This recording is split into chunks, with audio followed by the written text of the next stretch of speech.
guys, hello gorgeous. Got a brand new Netflix series review for you. Just found it completely by accident. I was browsing through Netflix with my wife today, looking for something to watch on a Friday evening, and Castlevania popped up. And I don't really follow what's coming out new on Netflix or on other TV providers or the theater anymore. So I had no idea that this was coming out, that this was being made. Knew nothing about it whatsoever. No hype, no anticipation. And as usual, probably a major reason why I enjoyed it so much. So Castlevania on Netflix is not really a series. They present it as season 1, but it's 4 episodes. So it's actually just a movie chopped up into 4 pieces. And it kind of feels like to me like they took a movie, an animated feature film, and chopped it up because series on Netflix are all the rage now, and people love to binge watch an entire season. Now, there are some shows on Netflix that are short seasons. 12 is pretty short, and then there's something like Stranger Things, which is like 8 episodes. That's really short. So presenting a show that's only 4 episodes long, especially half-hour episodes, not 1-hour-long episodes, that's really stretching it. But nevertheless, it's a show, according to Netflix. And after finishing this entire season in 2 hours, I gotta say I really enjoyed it, and I'm looking forward to more of them. Now, I grew up on Castlevania, but not the first 2 games. The first 2 on the Nintendo Entertainment System involved a character named Simon Belmont battling Dracula. I actually missed those for whatever reason. I was busy playing other games like Metal Gear and Super Mario and Contra and all the other classics. And Castlevania just... It didn't come up on my radar for whatever reason. And I remember when Castlevania 2 came out, because I hadn't played the first one, I just didn't bother with the second one. Now, when the third one came out, I remember reading the box. Maybe it was also written in Nintendo Power magazine, for you longtime fans who remember that great mag. And I remember the write-up saying, we're going back in time now. This isn't the continuation of Simon Belmont's story. This one involves Trevor Belmont, his ancestor.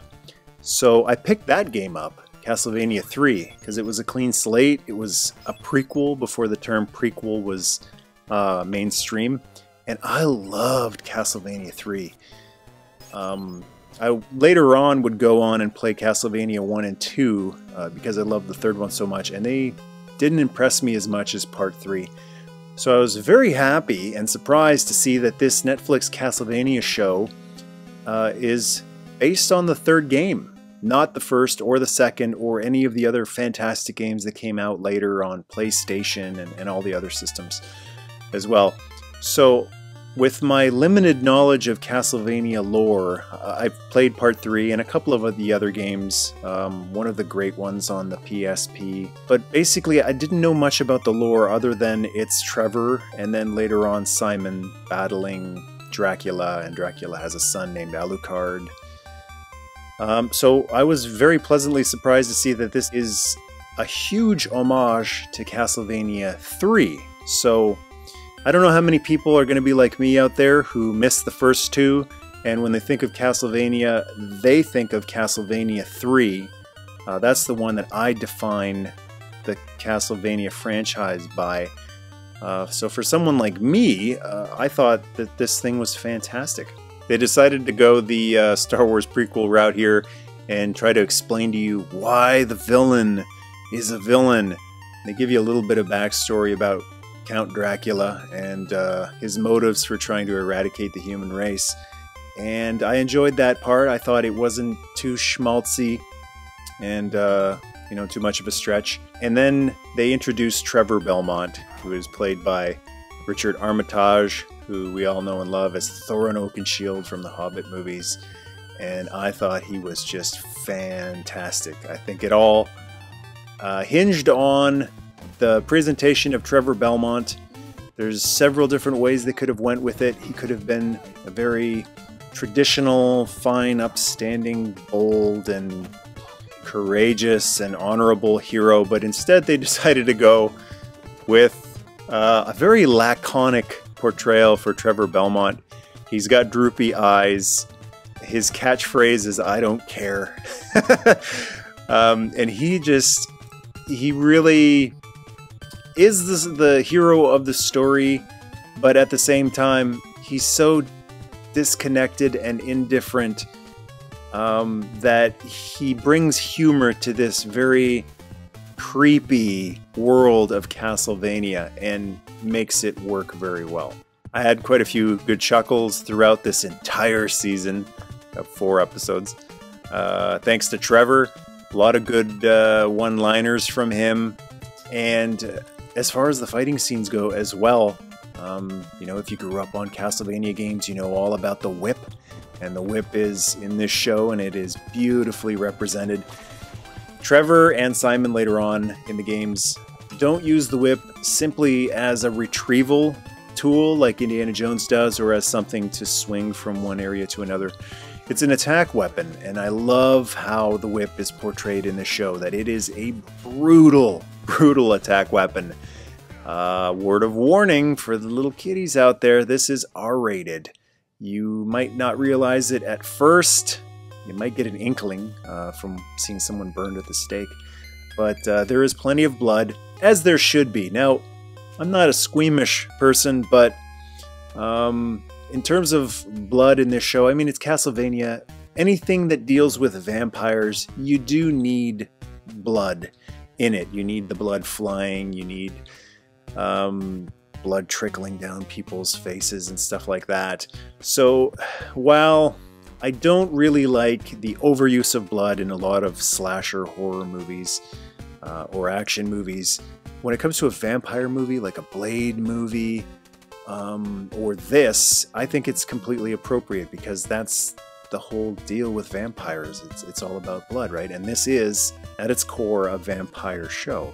In addition to being a vampire show, it's also kind of a medieval Game of Thrones style of show. There's a lot of talk about not just Trevor Belmont, but his family, the family he comes from, the House of Belmont. And then there is a family element to Dracula's family, because his son is in the story as well as he was in Castlevania 3 for NES, Alucard. So you've got these different houses, these different groups, and I really enjoyed how at the beginning it starts out very small. We get the peek into the past of Dracula, and then we're introduced to Trevor Belmont, and it seems as though it's going to be an eventual collision between the two, the irresistible force meeting the immovable object.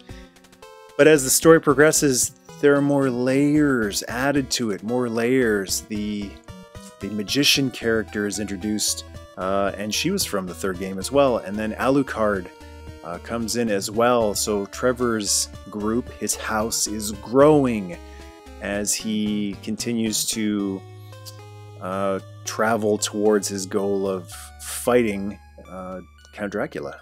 The animation is absolutely beautiful as well. This is a really less is more style of animation.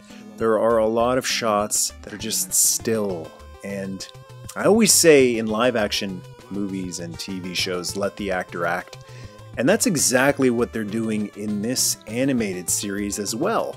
Even though it's just a drawn character with not a lot of details on his or her face, there are shots where they just hold the shot, and that's so rare today in the ADD generation, the ADD society, where editors, directors, they have this thing in them that go, cut, cut, you have to keep cutting, there's no time. Back in the day, we used to call it MTV editing.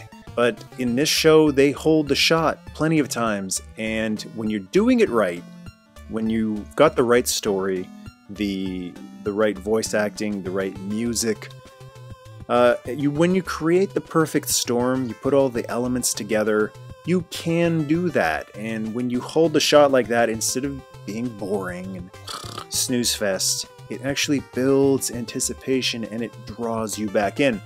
And that's why I watched this show and finished it. Like I said, I didn't know anything about it. I just turned it on. I said, hey, Castlevania, I love Castlevania, the video game. Let's try it. And there are a lot of shows that I put on and I turn off after 2 minutes or 5 minutes because I just feel like, oh, God, forget it. It just doesn't grab me. I like these new shows to just envelop me, to draw me in, and not give me a choice. Like, I have to watch this. And that's exactly what Castlevania did. Within a minute or two, I was like, this is really, really just enthralling. This is captivating. Beautiful animation, patient storytelling and editing. I wish there was music from the game, but I guess there's probably rights issues with that. It would have been so cool to hear some of those great classic NES themes updated into like an orchestra version, but you know, que sera, sera. If you remember the 2002 or 2000X, it's sometimes called, Masters of the Universe animated series by Mike Young Productions, this reminded me a lot of that, as well as Game of Thrones, as well as, you know, like a classic Dracula story. It is a couple of things all put together to make a really captivating story. But most importantly, it is a fantastic homage to Castlevania. One of the things I really can't stand when I see something like Castlevania pop up in my Netflix recommendations is when I see something familiar and I click on it and I go, oh, I remember that. Let's see what this is. And then it's nothing like I remember. That's false advertising. It's misleading. It's not being genuine. It's lying. And I don't like being lured into spending my time on something that isn't what I'm supposedly being presented. It happens a lot with old properties from the 70s and the 80s and the 90s. Reboots, reimagining, and we all fall for it. We see that title that we love, that we were emotionally invested in when we were younger, and we go, oh, cool, I would love to feel like that again, to have that feeling again. And we put it on, and how many times have we seen a reboot or reimagining and we go, what the hell is this? This is nothing like I remember. This isn't what I fell in love with. It's false advertising, it's misleading, and it's just wrong, and there's too many directors, too many producers, too many studios that pull that crap, that just use the name but have no intention whatsoever of wanting to stay true to the original feel of that property, of the rules of that property, of the point, the moral. And I'm very happy to say that although there wasn't much to Castlevania based on the NES game, they did adhere to that. So there are some scenes in this series, 4-episode series, that feel like, yeah, that's right from the game, like a boss fight, or walking through town and talking to people. They take these precious few things that they can homage from the games, and then they homage them. And instead of making fun of them and saying, isn't this stupid, isn't this... They never poke fun at Castlevania. They hold it up high, they revere it. This one really seems like the people who made it love Castlevania. I love Castlevania, so to the people who made this, thank you for loving Castlevania and making me love Castlevania again. I appreciate it. If you're a Castlevania fan and you got Netflix, check it out. It's 4 episodes, half hour each. It's not a huge chunk of your time. It does end on not a cliffhanger, but a launching point, I can say. I didn't feel completely gypped. I didn't feel like I was left hanging, like, oh, what is this, you know? When's the next episode going to come out? It really feels like this is the prologue to the actual big story that is yet to come. And I'm also excited about the idea that we're going to see this great story with Alucard and Trevor Belmont, versus Dracula, but down the road, Simon Belmont is looming because Simon is an ancestor of Trevor. So I just love the idea that once Trevor's story is concluded, whenever they decide to conclude it, you know, if they decide to just go one more season with Trevor, or they could go 5 or 6 more seasons, who knows? But it's cool to think that once they wrap up that storyline, that they could just freshen the whole thing up again by jumping forward a couple hundred years, and now it's Simon's turn to go face to face with Vlad Tepes. Got something to say about Castlevania, classic or modern? Scroll down and go to town. And to join the tribe, hit subscribe. Nerdmaste.